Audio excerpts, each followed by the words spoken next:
Divine Truth Assistance Group.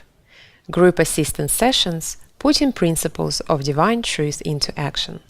This recording is from the Developing My Will to Love group and is part of the Education in Love series. In the How I Feel About Love presentation, Jesus introduces 5 basic questions to ask ourselves, examines why we lie to ourselves, and details a series of truths about God and love that we must be willing to face if we are ever going to learn about and grow in love. Recorded on the 5th of March 2016 in Noosa, Queensland, Australia. Yeah, that song was called Eagle's Hole in the World, for those of you want to know what that was. Isn't that true, huh? Sort of some bad problems in the world, and they seem to keep going on for millennia, which is an indication that we're not very good learners, isn't it? Okay, well, let's examine why that's the case, why we're not very good learners. And a lot of it's got to do with how we feel about love and how we feel about change.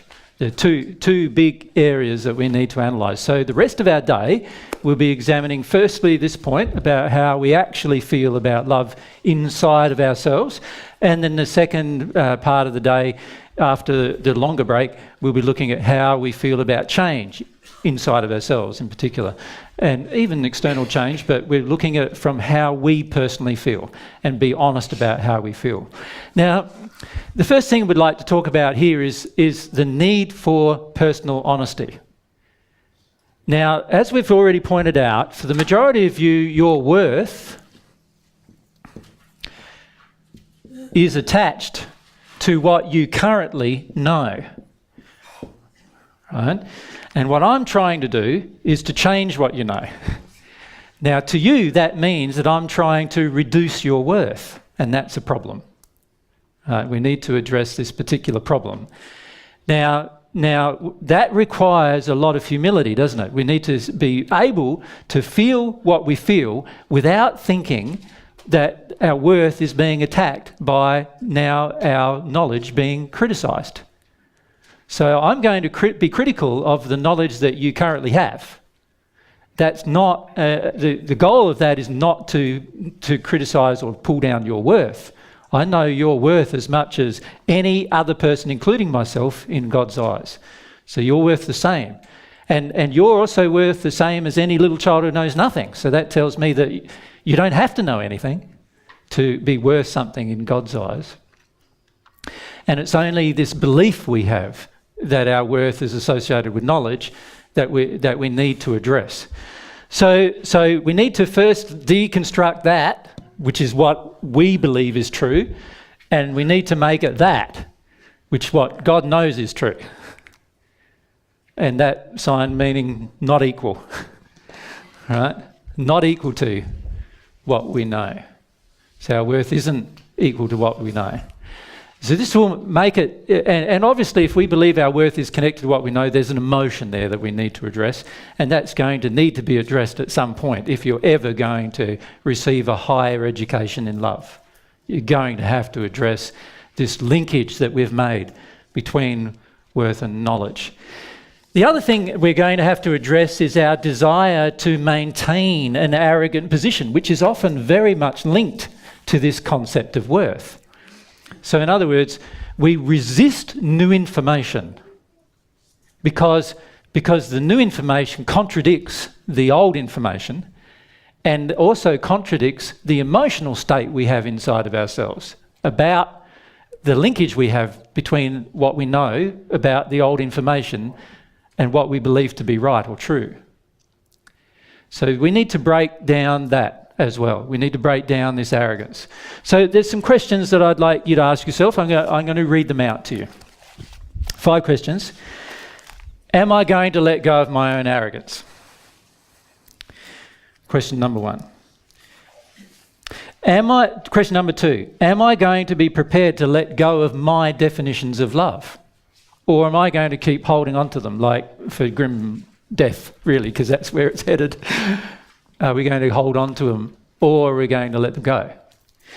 3, am I truly prepared to emotionally feel my own lack of love? In other words, to have to go through the process. See, the reason why we believe things is usually because of emotions within us, and those emotions must be released in order for your belief system to change. And many of you are deeply resisting this process of emotional release of false beliefs. And it has to happen because there's the issue of preclusion in your soul. If this false belief keeps a hold of your soul, then no true belief can enter it. So you're going to need to go through voluntarily in your own life, through your own process, through no one else telling you to do it. You're going to have to desire it for yourself in order to make a change. And if you don't do it, I'm saying to you that no real change will be possible. Right? Number 4, do I really want to absorb God's definition of love no matter what the seeming cost of doing so is? Now, at the moment, many of you believe the costs of receiving God's definition of love are so negative and great that you don't want to do it. And I'm saying to you, well, that's because of your definition of love. You see, if you had a different definition of love, you'd actually see absorbing God's definition of love as positive and fantastic. You'd have a completely different outlook, right? But of course, the world is going to be in disharmony with you if you do this. And as you know, the world, when it's in disharmony with you as an individual, means that your life, and it could potentially mean that your life becomes threatened as a result. And this is one of the main reasons why you don't want to change your definition between the world's and yours, because you know that you could potentially be threatened and therefore have potentially bad things happen in your life that you didn't want to have happen just because you have a different definition than the world has. So this is a question I have to ask myself. Do I really want to absorb God's definition of love no matter what? Or do I want to absorb God's definition of love as long as it's easy? That's more like it, eh? That's, for most of us, that's how we feel. As long as it's easy, I'll do that.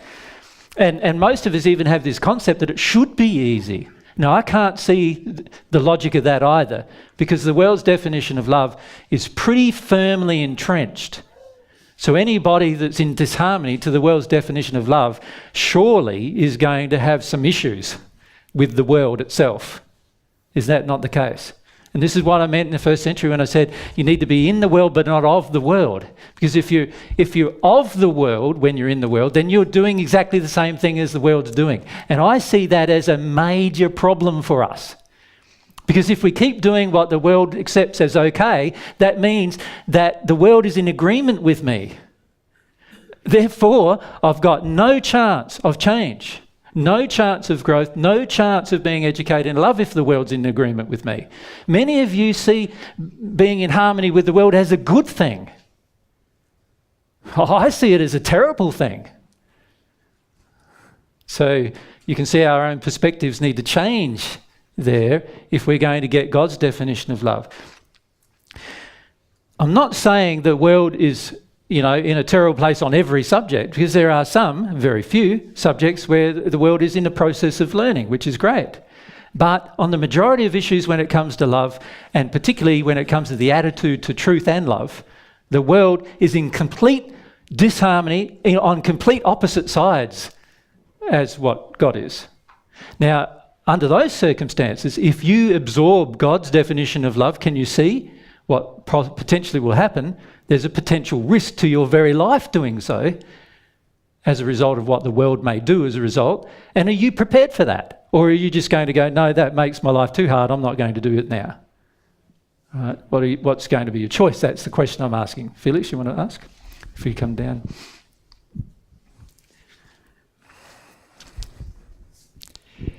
Oh, g'day, Felix. Could you give us an example of that, where you just said an example that would be for like most people here? Like I can give you many, but let's start with a few that you would relate to from your past education. And that is that many of you believe that feeding another person's addiction is an act of love towards them. Many of you believe that. Many of you also believe that if you don't feed if your own addiction is not fed, then it justifies anger and potential violence towards another person on your part. Many of you believe that. Both of those things are completely untrue from God's perspective. In fact, from God's perspective, feeding the addiction of another person is a sin, out of harmony with love. Right? And feeding your own addiction from God's perspective is also a sin, out of harmony with love. So there's two examples of how our own definition of love completely the opposite of God's.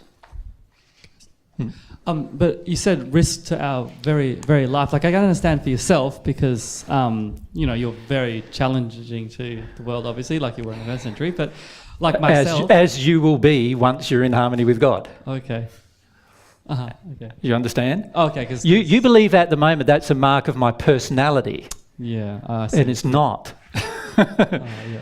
Okay. It's not. It's something that I've learned to do. It's not a part of my personality or nature to always have to confront people. Do you understand? I would, in the spirit world, in the celestial heavens, we have lovely time, and because nobody goes through all these terrible confrontation type emotions. Yeah. So I've had thousands of years of not having to confront people. Isn't that wonderful? I see. Right. But here on earth, why am I like this? Because I have to be. To be in harmony with God, I'm going to be in disharmony with the world. Okay. I'm going to be. And that's unavoidable. And many of you believe what is a part of my personality, you can just go, you can dismiss that. And what I'm trying to do is demonstrate to you, actually, it's not a part of my personality. It's a part of the requirement that love and the desire for love and truth places upon me. Do you think I want to be in disharmony with most of the people around me all the time? Of course I don't. But if it means that I have to give up God's definition of love, then I will be in disharmony with everybody, if that's what's required. And at some point, that's going to be required of you. Of course, you won't be in disharmony with everybody because you'll get to firstly agree with God, who, by the way, is the most powerful being in the universe, so that's always a good thing. You would also be in harmony, complete harmony with all of God's laws, so isn't that fantastic? Now, instead of working against God's laws, you're working with them. And you'll also be in harmony with me. So you'll always have a you'll always have a friend.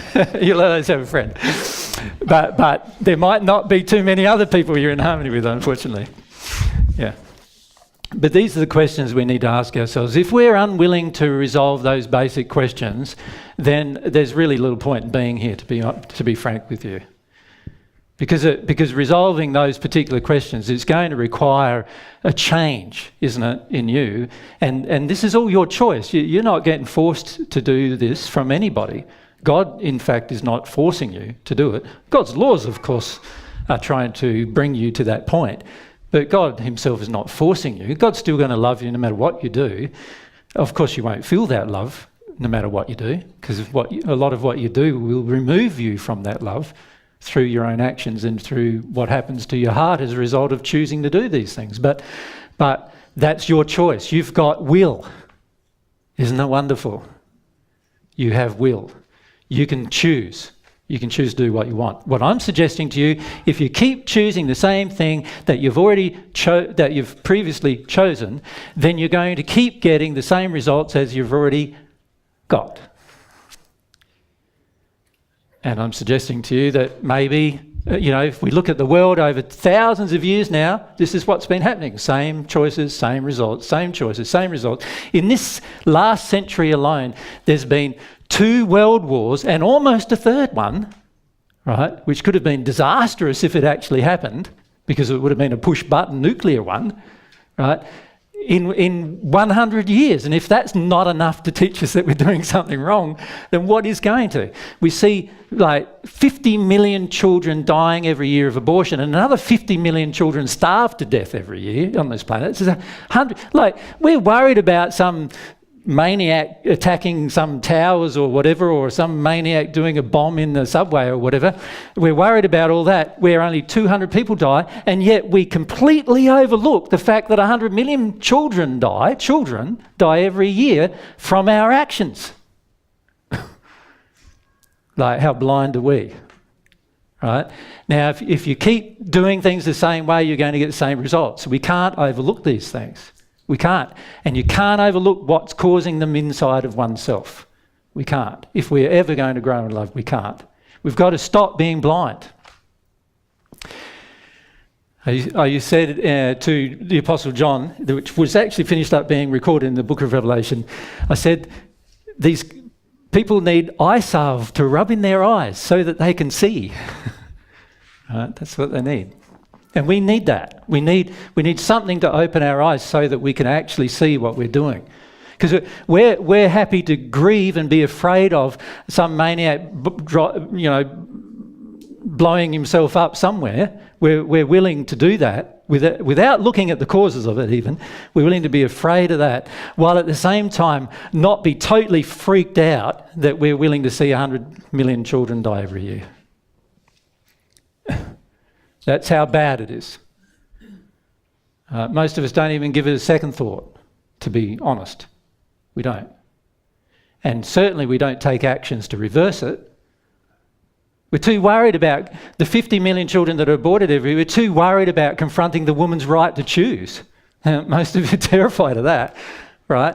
And then the other 50 million, we're too worried about what governments or religions or other people will think about us doing something about it. Right? We all have the capacity to act. So this is what we need to learn first. We need to understand that these are choices that we're making. So I'll leave you with that question. What I want to do now is focus your attention on what we actually feel about love. And what I want to do is engage you in this process. So we're going to have the mics here and engage you in the process of telling me what you really feel about love, like honestly. What's your honest feelings about love? And I'm going to break the feelings you tell me into a number of different categories. So fire away. Jennifer, if you come down. Thanks, Scott. Love for me is doing things that I feel I'll get approval from and people will like me. All right, so love for you is doing things for approval. Yeah. Yes. And also, therefore, getting approval. Yes. As well. Not rocking the boat. For the things done. Yes. Yeah. So when you do something for someone to get approval and then they don't give you approval, how does that feel? Ugh. Yeah, okay, that's good. If we come to Ivana straight in front and then across to Dennis and then we'll work our way back. Is that on? Oh, yeah. So I view love as taking away someone else's hurt and also people taking away my hurt. Yep, taking away hurt, we put in there. Good. Dennis? Fickle. Fickle, yeah, good word, Dennis. I'm just going to change my... That one's to be... Can I throw that up the back there? Because that needs to go into the rubbish bin up there. I'll just grab another one. Right, fickle, yeah, good word. Very good word. Fickle, changeable. You know, one day it's like this, next day it's like that. Human love is very much like that, isn't it? One day somebody tells you they love you, next day they hate you. What's happened, you know? And you might not have hardly done anything or even said anything. You don't know whether in your arse or your elbow. Yeah, exactly. Like, what's going on? If you go straight back behind you, Teresa. It hurts. Love hurts, yep. And punishing. And? Punishing. Punishing, yeah. Okay, good. If we go to Paul, and then on this side, if we come down to the mic, right down the front to Ben, and then we work our way back there too. When someone wants to really know me and accept me. So you feel that love is when somebody accepts you? Yep. And desires to know you? Yep. Yep.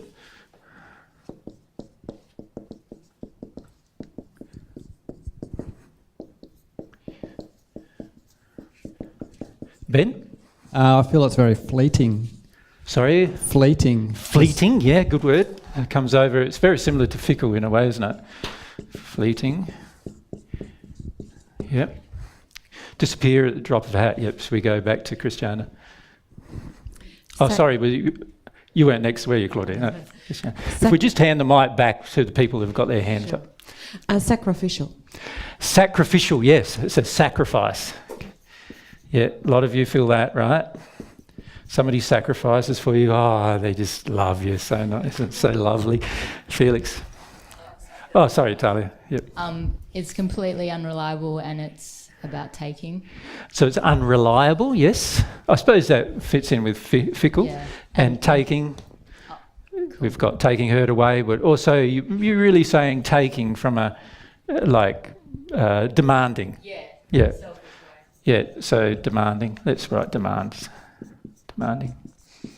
Yep. Felix, I feel that if I love, the results will be bad and more painful. So Not the other way around. Though. So it exposes you to potential hurt. No, more like I'll be loving, but then I'll just be attacked for it. And, Right. Or if I'm giving up an addiction, then actually this is something. You know. No stories, please, Felix. Oh, sorry. Yeah. That if I give up my addiction, it'll be really, really hard, and that'll be really painful, rather than the other way around. Yep. So let's put it in the painful bracket, shall we? I've realised the keeping the addiction actually gets worse and worse and worse. So. Yeah, we haven't quite realised that yet. Otherwise, you would have given them up. Who are we up to on this side? Where's the mic? Oh, right up the back. Sorry. Love requires honesty. So you feel it requires honesty.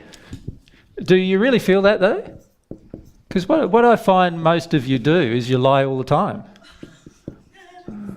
You lie about how you feel, you lie about what you think, you falsify to even your closest companions how you feel. You falsify even to your partners, a whole heap of things. They ask you something, you say something because you think they're going to attack you if you say something else. So I don't know if most of you believe that. I think most of you believe completely the opposite of that love requires, a little white lie here and there, really. Love's conditional. It's conditional, yeah. A lot of you feel that. You need to be worthy before somebody will love you. Yes, a very important point. Yep, many of you believe that. Straight, yep. I expect people to fill up my love bucket. So you got a love bucket. So I'm empty. I'm on empty without love, and I go to someone else to get So it's sort of like needy. needy. Yeah. Shall we say? Yeah.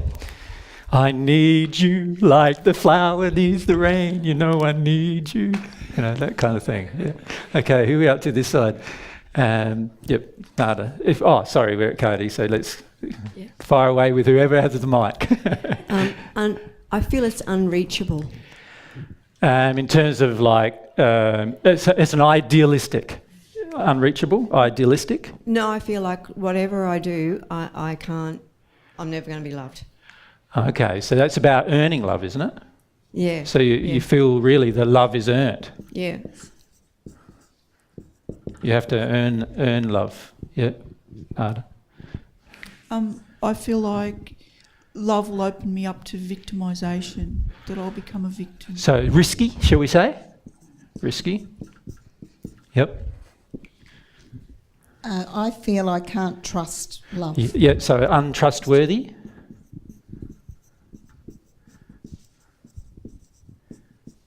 Yep. Okay. Who are we up to now, Judith? If you love, it makes you weak. Yes, very good one for many of you. You do believe that love makes you weak. It's a weakness, yeah. On this side, who are we up to? Far away. Make sure your mic's up. And also, can Corny see you? Yes. Yeah.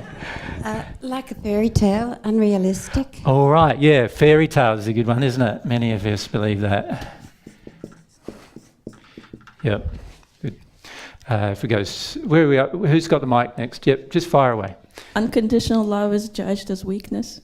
Yes, so that's in the weak category. So who are we up to this side? Fire away. I'm excluded from the possibility. Sorry, say that again. I'm excluded from the possibility. So it's only for other people. It's only for others, not for me. Yeah. I thought love was only true in fairy tales, meant for someone else and not for me. Love is out to get me. Sandra. It means to me that I get all of my addictions met unconditionally. Okay, so people have to do what I want. Yeah, isn't that demanding, really? It's just, okay, well, you've got the picture. That's what we feel about love. Okay, and I agree, the majority of you have those feelings about love, right? And what does that tell us? No, microphones, please. Natalie, thank you. Well, I feel I have all of those, and it makes me afraid to love. To even want it, or like. Yeah, see, you were all thinking that these are true. Right? And then that makes you afraid. Well, of course you're going to be afraid if you believe that's true. So, see, this is one thing I feel the majority of you don't understand about fear. Fear is caused by false expectations appearing real. Fear is caused by false beliefs. And what I see you guys doing over and over and over and over again is continuing to feed yourself on false beliefs. And then, of course, you say, I'm afraid. Well, of course you're afraid. Because the more you feed yourself on false beliefs, the more afraid you're going to get. There's no way that can change. So what I see is, yes, you do have these beliefs about love, right? The real question we've got to ask is, where did they all come from and how do I get rid of them? But we'll talk about that in a minute. But you can see we've got all of these beliefs about love. And then we say, but I'm terrified now to be loved. Well, no wonder you are, because you have all those beliefs about love. If you didn't have any of those beliefs about love, you probably wouldn't be terrified about real love. It's because of these beliefs you have that you're terrified. And you don't see it that way. You don't see the problem as being within yourself, having these beliefs within oneself. You see the problem as that's the world's view. This is certainly the world's view of love, I agree. It is the world's view of love. Therefore, it's become how I feel about love. But the reality is, it's not God's view of love, right? But you don't know that at this point, right? Because we've yet to examine how you feel about God, which we'll do in a second. Yeah, Natalie? But often, I've experienced hurt by someone who says that they love me, and so my experiences. But stop for a sec. Just because someone says they love you, it doesn't mean they do. To me, why do you want to believe things that you get told? It's because you want to believe them. How about how do they treat you? If they treat you badly, they didn't love you, right? That's how you work. So just because somebody says I love you, it doesn't mean a thing, unless their actions mirror or are in harmony with their words. Then it means something. Yep. So what I see the majority of you doing is accepting the words, and then when the words turn out to be all of their beliefs imposed on love on your relationship, you then go, love's very painful, love hurts, it's all risky, you can't do it, whatever. And now you're afraid to love, and you're afraid to be loved.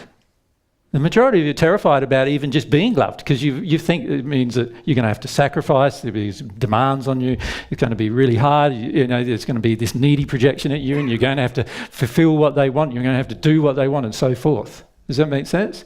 That's how you feel. But I need to stop the discussion about this subject now and move on to an even more important subject. So that's how we feel about love. Bit sad, right? But it is how the world generally feels about love. You hear it in all the songs, don't you? All the songs about, all the so-called love songs. Not very much love in the love songs, unfortunately. Okay. All right, so there's how we feel about love.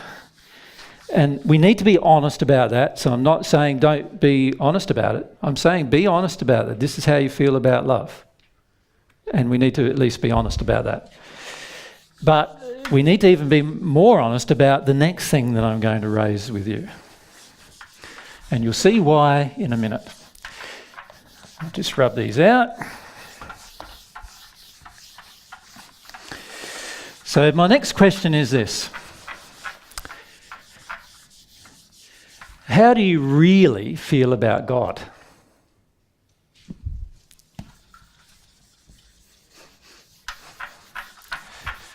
Now, for many of you, you couldn't even hear the word God when I first started talking to you. Without having a big spit, you know, like you couldn't even hear the word. So that tells me there's a lot of anger and rage. So I'll put that up first, shall we? Anger with God, angry with God.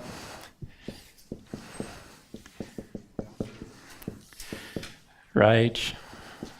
So, but what do you feel about? I don't want to focus you on your feelings about God. So I want you to focus on what you believe God to be. So I want you to tell me what you believe God to be. Really, what you believe God to be. So if we start coming down with Carol, on this side, if we start right up the back with Dave, and then work our way forward. Unattainable. Okay, so yep, God's unattainable. Unapproachable and unattainable? Unapproachable. Inside the castle and I'm locked out. Yep. Unapproachable.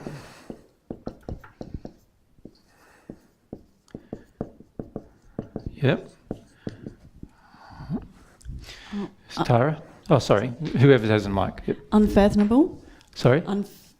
Unfathomable. Yeah. That's a fairly long word, but I'll unfathom. Yep. Dave? Like a harsh judge who's sitting up high on a big stone throne sort of thing? Hard and harsh. Yes. How's that? If we pass it to the Dave in front of you. Choosy and selective. Right, choosy, yeah, selective.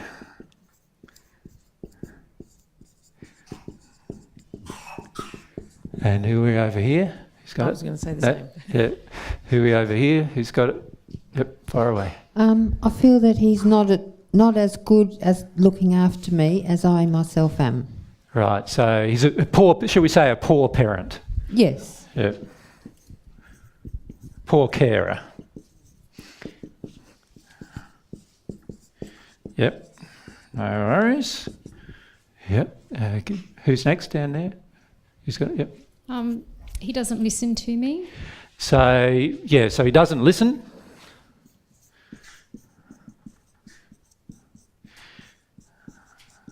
Who's next? On this side? God is punishing to me. Punishing, yeah.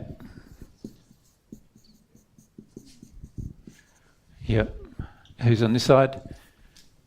Yep. Whoever's got the mic, just yell it out. Patient. Patient? So you think God's patient? I don't know if I'd agree with that. I'm not very good. Well, I don't believe you believe that. And the reason why I don't believe you believe it is because you're very afraid of making mistakes. And a person who's patient allows you to make mistakes, and yet you're very afraid of making mistakes, so you're afraid of getting punished from a person making mistakes.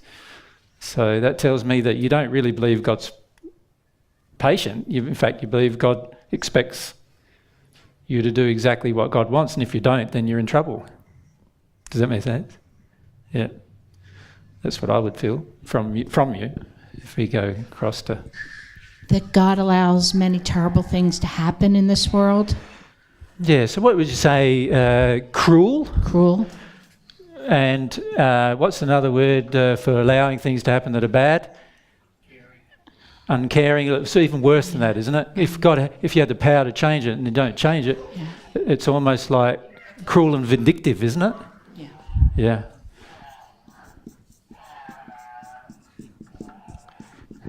Little chap agrees with us there.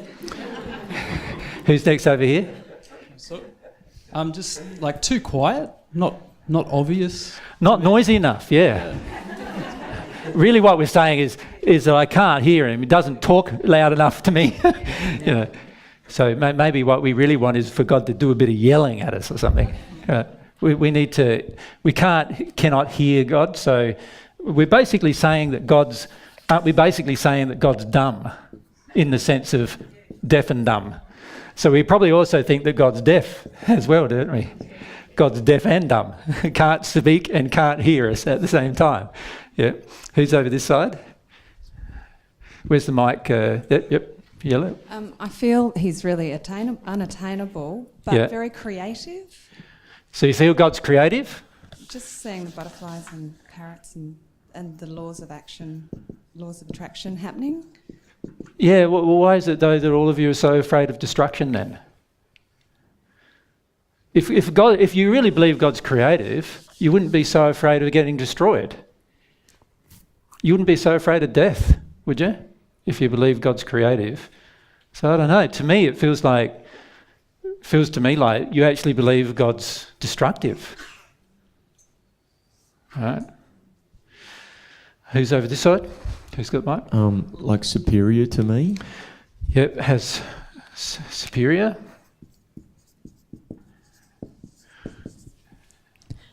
Unimportant and irrelevant. No, that's you, how he feels about you. What about him? You're saying God's unimportant? I feel, God's unimportant, out of the picture. Yep, so you're basically saying, there's some words for that, isn't there, that are common words, so can we think of them? If God's irrelevant and unimportant, what are we really saying? Inferior, small. Aren't we really saying God's dead? Like there's no such thing as God? So let's put we don't even believe God exists, so God does not exist. That's a belief that many of us actually have, isn't it? Or if he does exist, he has no power. Weak. God's weak, has no power. That God is a dark, mysterious monster that I need to placate just so he'll be benevolent to me. Yeah. So dark, mysterious monster that I need to placate. Monster who is basically narcissistic. Narcissist. And I need to earn his benevolence. I need to get on his good side so he'll be benevolent to me. Yeah, that's right. That's like, so someone who you got to be terrified of because of his terrible power, yes. Yeah, I agree. Most of you have these kind of emotions, yes? Okay. Let's stop there for a moment and just point out a fact. This is what you feel about the source of education in love. Do you think that you're going to want to hear from him? I doubt it. This is our problem. We don't want to hear from that character, do we? Because that, to me, seems a pretty bad character. Would you, if you met that character on the street, would you go, I'm so happy to see you? You'd probably be looking down, is he coming, is he coming? Let's go the other way, right? You meet that kind of character, you want to run from them, do you not? This is what many of you are doing. You're running away from God constantly. So the very source of education in love, who's got the potential to give you the truth about love, you are actually running away from. Right? You're actually avoiding him. Felix, if we have the mic. I feel a bit confused. I feel I have sometimes I have some longing for God and I feel God is loving, but then I engage some addictions and then everything, that kind of just seems to disappear. And so... Yeah, many of you are trying this, what I would classify as an addictive way of trying to connect to God. Okay. And we'll talk in a minute about why. Yeah, because let's take this discussion a bit further, shall we? Basically, we can see from these words that we're using in our definition of God that we don't think very much of God's character and God's nature. Can you see that? And can you see that for the majority of us, when we talk about God, and this is exactly how we feel about that being, so we have no desire to connect to that being. No real heartfelt desire to connect, because this is what we believe God is. Right? Can you see that is a problem if God is the source of love and God is the source of all of your education in the future? Can you see that that believing this about God is a bit of a problem? Right? But let's take this analysis one step further. Most of you have never had an interaction with God. Never. In your whole life. So why do you believe these things if you've never actually had an interaction with God? It's a good question, isn't it? What do you think if we come down? I feel that we believe these things written up on the board because they're an interpretation of our parents and what we feel about our parents, because they were our first source of reaching out to love and they rejected us. Spot on. Spot on. We've put all that, and that's how our parents have actually treated us. Or to put it more completely, because it might not just be parents, it's our childhood, or we could also say it's the family of origin, where is how they've treated us. And it's also how our school training has treated us, isn't it? Now, can you see what we're doing here? It's quite sneaky on our part. It's quite sneaky, and this is a problem that many of you have. You're being quite sneaky.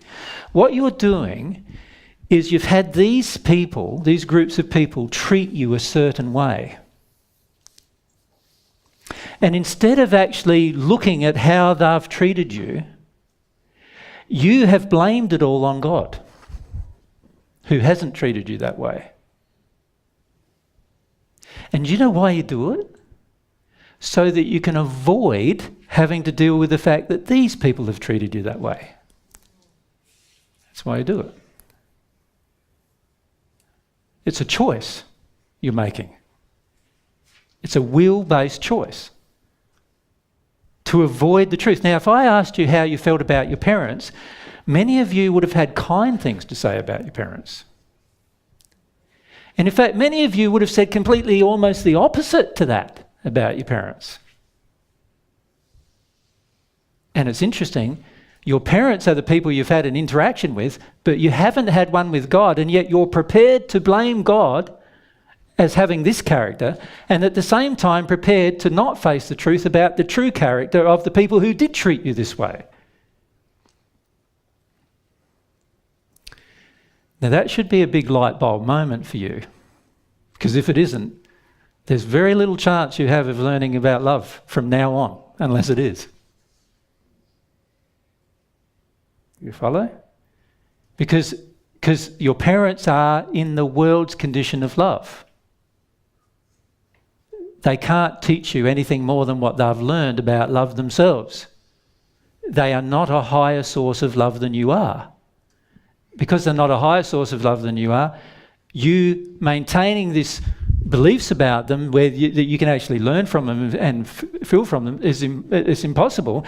And yet what you do is you have used this very, what I would feel is a very manipulative and subversive technique to help you avoid a whole large amount of painful emotion. So what you do is you say, it's not my parents that have got these problems, it's not my family of origin that's got these problems, it's actually God that's got all of these problems.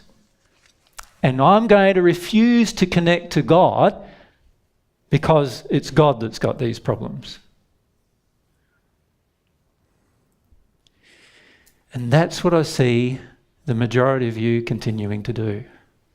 You're avoiding the truth about your family of origin and projecting all of the unfelt emotion from your childhood on God, as if God's to blame for your childhood. And yet the majority of you have never had a single interaction with God to know whether God's character is like this or not. Right? So I feel that's quite unfair what you're doing. Can you see that? If somebody said this is how they think about you, and they'd never had an interaction with you, never met you, never got to know you, would you feel that's quite unfair? If they projected all that at you? Yeah. Of course you would, right? And that's what we're doing with God.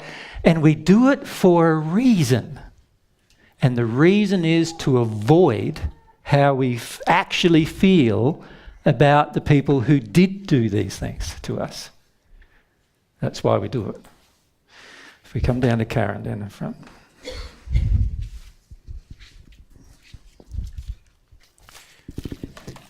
To me, it seems like if somebody's bullying you, then you turn around and bully somebody who's not going to hit back, and God's not going to hit back. So that's exactly right. That's one of the reasons why we do it with God.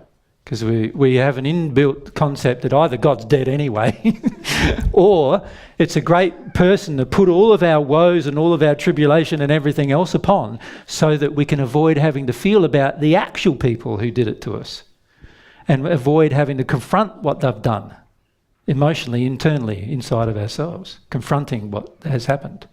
David? Is it also kind of like, particularly when we're really small, that we're really open and we're really trusting, and that trust has been severely betrayed? Yes, that's exactly my next point. I'm going to talk to you about this. You imagine when you're little, and Daddy comes home, and Daddy leaves for work in the morning, but he says to you before he goes, I'm going to come home and play with you tonight. Right? So what is the child feeling? At this stage, the child is feeling hope, what I would classify as hope. They're looking forward and feeling excited about the potential of Daddy coming home and playing tonight, throwing some ball or whatever with them tonight. Daddy doesn't rock up. Now what do they feel? Well, they feel that firstly, there's a lot of things, isn't there? I can't really trust that what Daddy says is true. I can't really have faith in any of Daddy's future promises, because he's already proven that he hasn't followed through with the past promises. So I can't trust in his future promises either. And I have to now be very careful about trusting anybody, even the people who say they love me. Right? I have to be very careful about trusting them, trusting what they will do based on what they've said. So can you see straight, just one event causes an injury in the viewpoint of love, causes an injury in the viewpoint of trust, causes an injury in the viewpoint of faith. And because we're desperate for Daddy's attention, usually as a child, we then no longer blame Daddy for all of that, and we have to put the blame somewhere else. And yet we could quite easily process that emotionally just by feeling the disappointment we have in Daddy.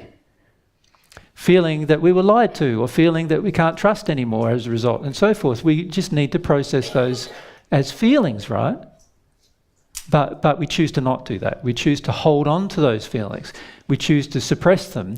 We choose to keep them under control. And as a result, now the next person who makes a promise to us, we automatically are not trusting them. Right? And that person who makes a promise to us and fulfills them, we still won't trust them. We still won't trust them. And they can make 10 promises and fulfill every promise, and we still won't trust them. And you know why? Because we've not released the very first event, the very first thing that happened. All right? So you can see that what we're doing is blaming God, and then of course we're disconnecting from God because we feel God is this character that is not very lovable, right? And certainly not someone, like if someone was like that, I don't think I'd want to have them in my life either. Do you know what I mean? And in fact, someone just have to be one of those things and I probably wouldn't want them in my life, let alone all of those things. right? And yet, what I observe you doing is you still want your mummy and daddy in your life. You still want the people who've done this to you in your life, and yet you reject the person who's never treated you this way. Do you see? Isn't that ironic, what we do? Just because we don't want to address the reality of our childhood situation.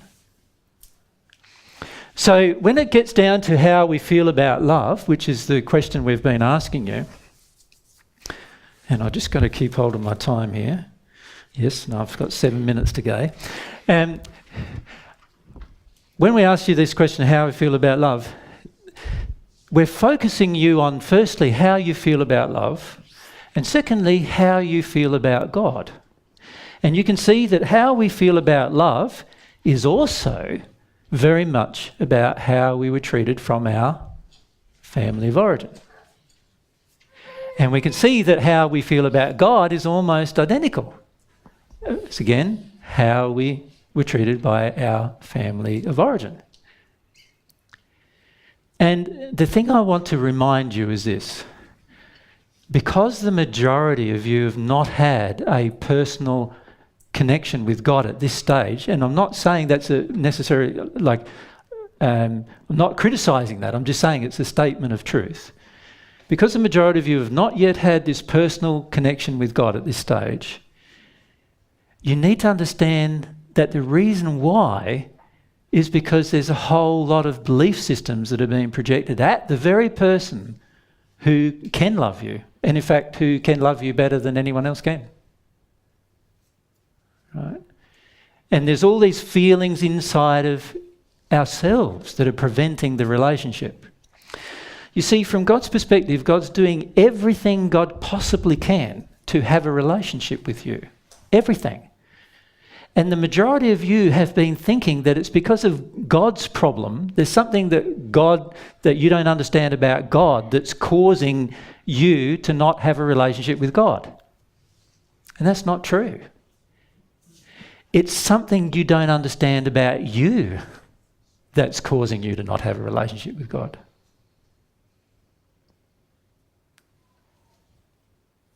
You see? Can you think about that for a moment? I see a lot of people blaming God for not having a relationship with God. And yet the real problem is not understanding yourself and where these feelings of blame towards God come from. And they actually have nothing to do with God because you've not had the personal relationship with God yet. And in fact, for the majority of you, you were prevented from having a personal relationship with God right from the time you were conceived. Because these emotions, these beliefs, were already in the very person you incarnated into, you could say. The emotions were imposed from your mothers right at the time of conception, and your mother has this belief. And her mother had that belief, and her father had that belief, and her mother and father had that belief.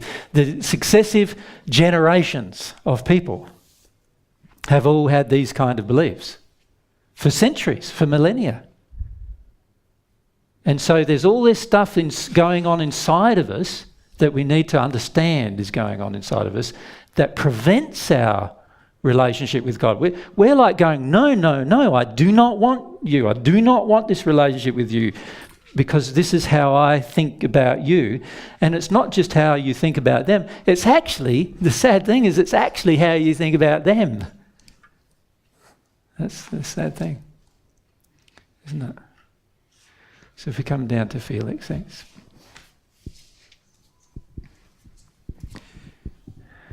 I'm not sure if this question belongs in here or the Q&A session. So correct me if I'm wrong. Just ask it and I'll tell you. I'm a little confused because what's the question? I feel... sorry, That's all right. Sorry. That's all right. Let's go across. So just if I can recap on what you've just said, plain and simply, if we release all our emotions towards the way we feel about mum and dad, like all the negative ones. And what happened to us at school and so forth. Yeah. We automatically kind of get God in our life. No? No, damn it. But you will no longer be automatically predisposed to not having God in your life. What do you mean by that? You'll no longer think that God's these things. Okay, so we'll So have then you'll be more able of to... It's a lot easier to make a choice. So just imagine for a moment, like, that's one side. This is how you believe about God. And then just imagine, because you've released certain emotions, this is how you think about God after that. Let me show you. This is how you think about God.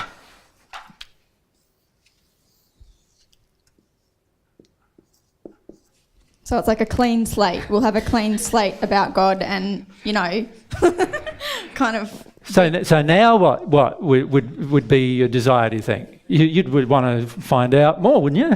get to know it, get to know a bit better. Yeah, find out, you know, what is in this slate, if you like, what's there, what's in reality there, wouldn't you? Can you see if you didn't have all that, you'd probably be more disposed to discovering what God really is. But at the moment, because we've got all of that, we're not very disposed to discovering that, are we? We're in a state of prevention. We're in a state of resistance to discovering the truth about God. Does that make sense? Cardi, thanks. So AJ, is it possible or is it not possible to get to love, to feel God or to love God before you erase all the false beliefs? Or do you have to do all the false beliefs before you can connect at all? Well, no, what you've got to do is change who you're associating it with. See, this is what the majority of you are not doing.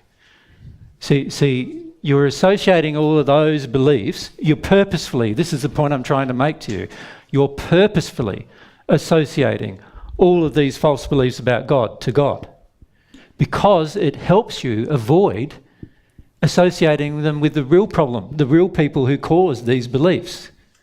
That's why you do it, because it helps you avoid a whole series of pains and a whole series of suffering. It also helps you even continue having a relationship with the very people who have harmed you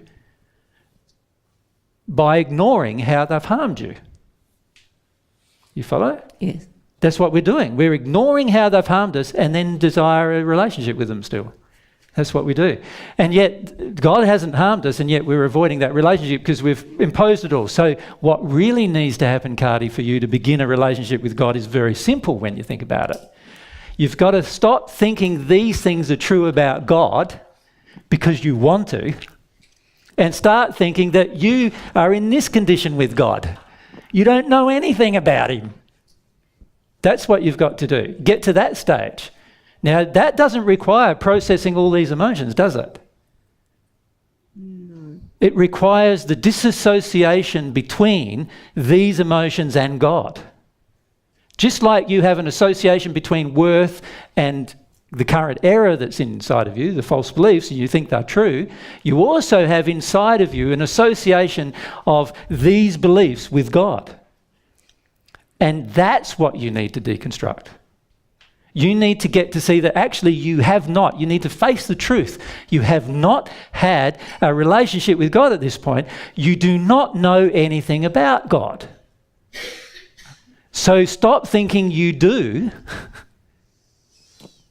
right? Which is how the world wants you to think, and start thinking and understanding the truth, which is this. Once you make that disassociation, you'll be willing to process these emotions, which will greatly help you in your life, but those emotions will be projected at the very people, or they'll be felt about the very people that caused them, not God.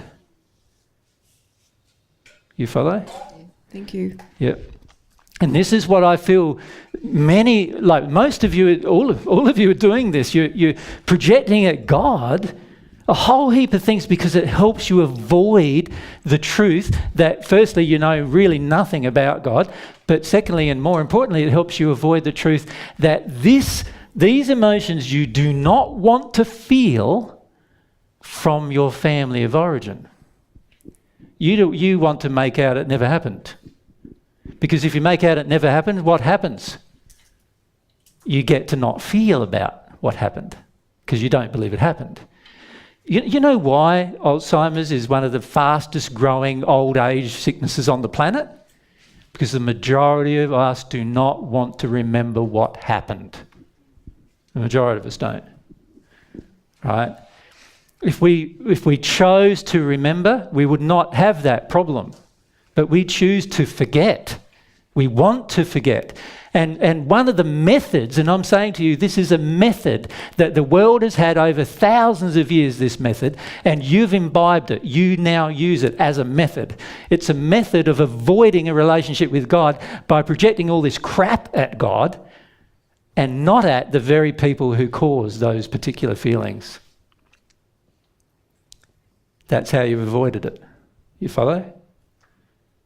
And you really need to grasp that, even if you can just intellectually grasp how serious that is, because at the end of the day, we said, in our previous discussion, we said, the only way to get an education in love is to connect with a source that's higher than yourself, and if that source is God, if God exists, that source is God, and if God does exist and the source is God, and you've got all these feelings about God that are actually not about God at all, so you don't even have to process them about God because they're not about God. But if you want to keep believing that you have these feelings about God when they're not about God at all, then you're not going to get anywhere with God. And the reason why you're doing it is because you want to get somewhere with your family of origin.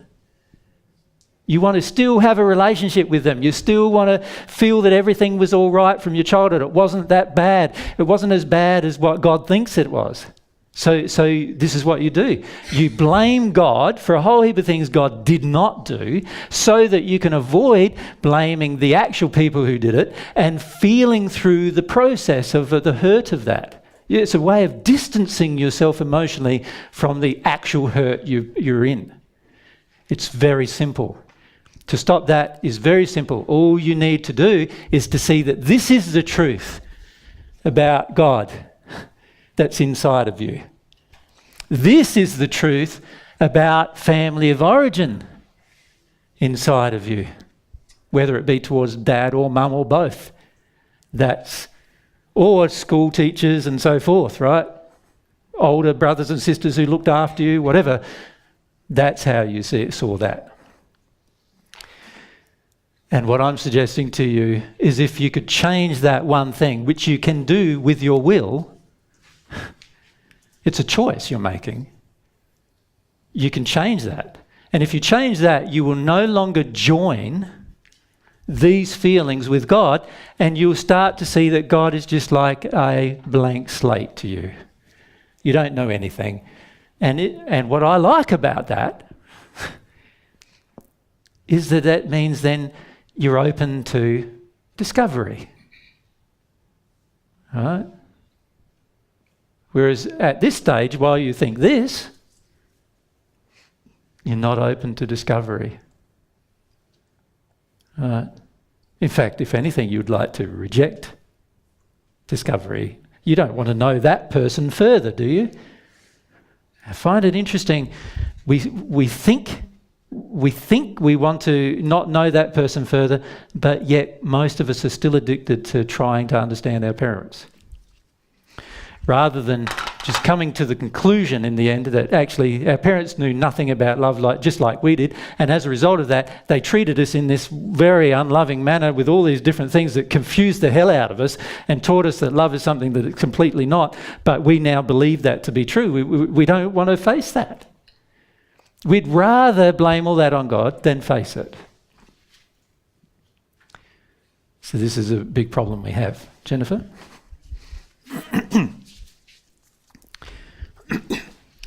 I realise that I've been brainwashed by my family of origin, but the family of origin has also brainwashed me about God.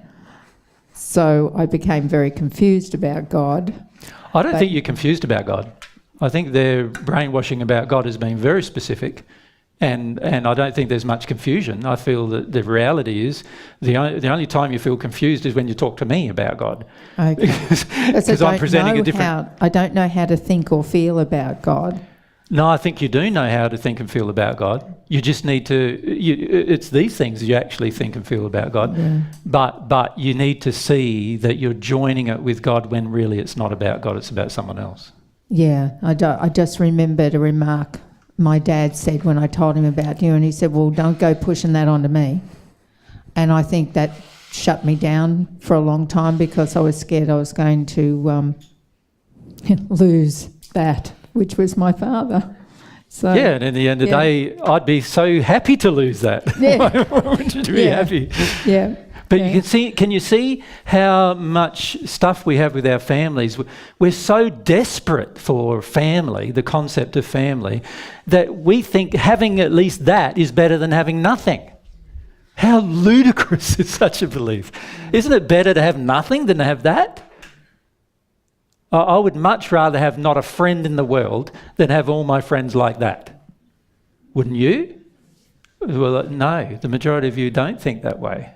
The reality is a lot of your friends are like that to you, and you think it's better. Right? This is what has to change. I like the idea of the clean slate with God. Yeah, it'd be wonderful, wouldn't it? Yeah. I feel like I could just say to him now, okay, let's start anew. And see what you really like. I know nothing about you, and I want to know about you. Yeah. I want to know who you are. Yeah. Can you see it would probably open your heart more, wouldn't it? Now, when you came last night, the feeling I felt from the majority of you were very closed hearts, very afraid, very closed in your heart. And these are the reasons why. Because you have all these beliefs about God and love that cause your heart to be closed, and you're unwilling to process through it emotionally because it means actually processing through how you were actually treated by the people who actually harmed you, rather than creating a figment of your own imagination and putting it all on God. And that's why your hearts are not open to God. Now, of course, if your hearts are not open to God, you're not going to listen to what God's messenger has to say to you, are you? Because all he's going to do is tell you all these wonderful things about God that you don't believe, and that you've not had a personal experience of. But not only that, you believe God to be almost completely the opposite of what I'm trying to say God is. And now that is obviously going to have an effect if you're going to get educated in love. And this is why after many years, many of you have not shifted with regard to your viewpoint of love. Because you're rejecting the education from the source of love because of these problems. Very simple problem. It's a very simple problem, but the emotions with our family are so complicated that we're willing to blame someone else for them rather than address them. Right? And this is our big problem.